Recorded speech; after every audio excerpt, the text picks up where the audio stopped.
I Jarle går på tur I dag, så skal jeg ta meg en liten tur inn her og se hvordan det ser ut på den gamle fjellinga. Fra den gamle fjellinga så skal vi ta en tur helt opp på toppen av Mosseskauen, som vi den gang kalte Utsiktstårnet.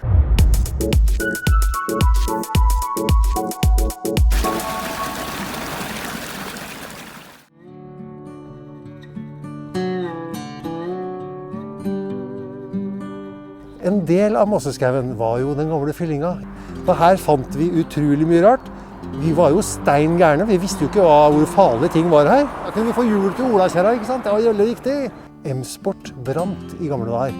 Og da var det vill fest på fjellinga her. Da skulle folk ha fotballsko, litt røykskada. Ja, så sånn var det den gangen. Og det var ikke så lett å slippe inn her heller. Selvfølgelig, vi som bodde rundt her, vi visste hvordan vi skulle komme av oss inn her da. Det var akkurat her det skjedde. Vi fikk tak I sånne spraylakkbokser som dette her.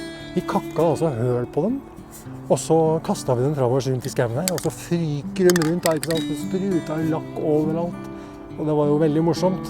Men så var det en da, som ikke gikk an å få høl på, og så var det en Grefsli skulle prøve seg, og han tok den, og så la han på en stein, tok en ny stein, og pælma oppå, og det eksploderte jo. Da får du det resultatet som kommer her. Og jeg fikk jo alt midt I trynet, sånn som mora mi sa.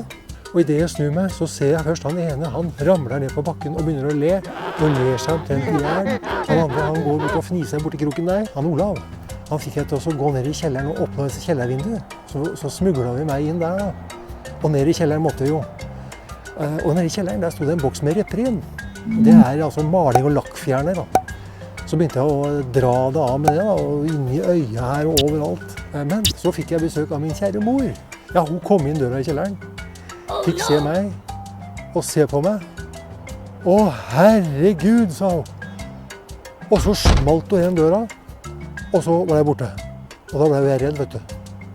Og så kom hun dundrende ned trappa igjen, og så sier hun, nå kommer du deg opp på Moss sykehus, og får ryddet opp I dette her. Og jeg turte ikke gå på sykehuset, så jeg fortsatte jo med denne reprina. Jeg fjernet jo alt sammen. På kvelden så skulle vi på badmintonsamling. For oss som vokste opp på Mosseskauen, så var det jo en sport I det å komme seg inn på fjellinga og finne alt mulig rart som lå her. Og det gjorde vi.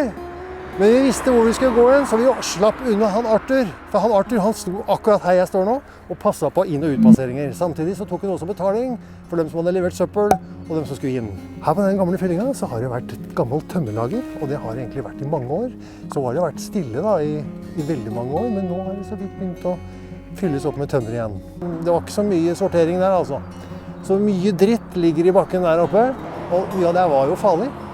Men det visste vi jo ikke den gangen. Det vet vi jo I dag. Hvis dere ser rundt her sånn, så ser dere faktisk hvor farlig det som har blitt dumpet ned her sånn. Så det ikke bare. Det bra kommunen har ryddet opp I det da. Og en dag så fant vi faktisk biologisk sykehusavfall I form av sånne gule bokser. Og det dro vi med oss ut her og la det utover fjellet her sånn.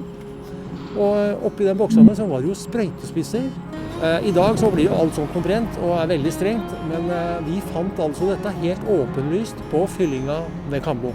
Akkurat den dagen vi satt og fomlet med de gule boksene her oppe, ja, så kommer altså vaktmesteren kjørende nedover veien her. Gamle Lindqvist, ja, han var vaktmester på Moss sykehus. Han stoppet bilen her dere, og så ropte han opp til oss. Om vi kunne vente litt, så skulle han komme opp. Så kom han opp hit og lurte på hvor I all verden vi hadde funnet dette greiene her. For dette skulle absolutt ikke ligge på fyllinga, og I hvert fall ikke så åpenlyst som det jo hadde gjort da. Så vi viste hvor det var, og så satte han I gang et prosjekt. Vi vet ikke hvordan det endte, men som sagt, den fyllinga der inne, der det utrolig mye rart som ligger I massene. Og mye av det bare gravd over, og kanskje ikke fjernet, så der skal man følge nøye med I årene som kommer. Alle typer avfall ble jo dumpet inn på den gamle fyllinga der inne. Og det medførte jo også en hel haug med rotter og måker og mye skadedyr. Men I 1978 så bygde de da Movar oppe på Solgård, og I det de stengte den gamle fjellinga, ja, så ble det rotteinvasjon I hele området her I Nordre bydel. Og bare hjemme hos oss så krydde det rotter I en liten steinmur bak huset. Mosseskauen vakker. Ja, det skal ingen ta ifra oss. Akkurat som Mossemarka så Mosseskauen et sted som verdt å ta vare på for fremtiden. Ja, mens jeg går her og lurer på hva denne veien skal bli til slutt, så hører jeg hakkespetten I det fjerne. Ja, for han også har lyst til å være her. Ja, Det er viktig det. Han skal ha et hjem han også. Så ta vare på det som er rundt her nå da.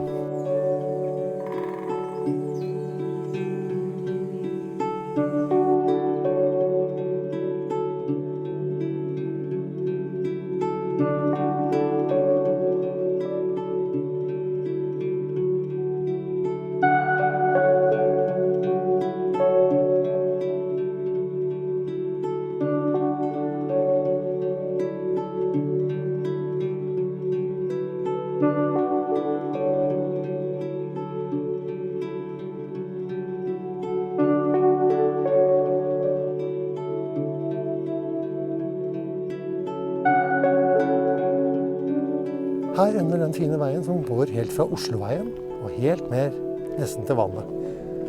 Og så kan man se rett over på Jeløya da, og så spør man seg, var det her kabelferjeforbindelsen til Jeløya kommer? Ja, vi er spent, vi venter i spenning, og det haster jo, for nå er det snart full stopp. Og den nye veien fra Osloveien, den går jo nå helt til Sundet. Og akkurat her, så går jo da veien videre oppover, og han går helt opp til Utsiktstårnet, og det er dit jeg skal nå. Ja, nå går det rett oppover, helt til vi er på toppen.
Når du kommer til toppen, så får du en fin premie, og det er utsikten. Fantastisk utsikt over Sundet, over Jeløya.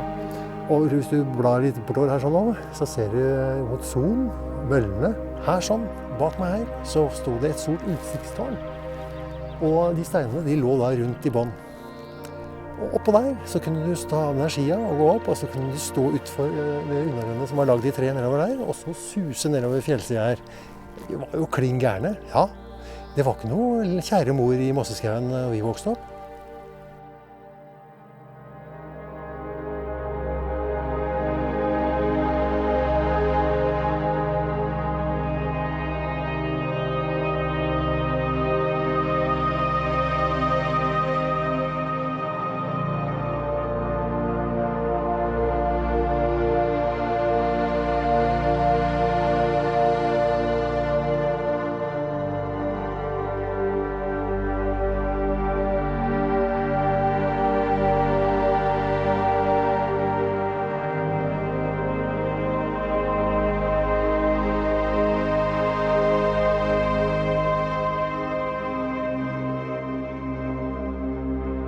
Ja, hvor dukker jeg opp neste gang?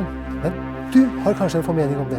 Og hvis du har det, så legg igjen en liten kommentar i kommentarfeltet, og gi meg et tips og et hint. På gjensyn i neste video.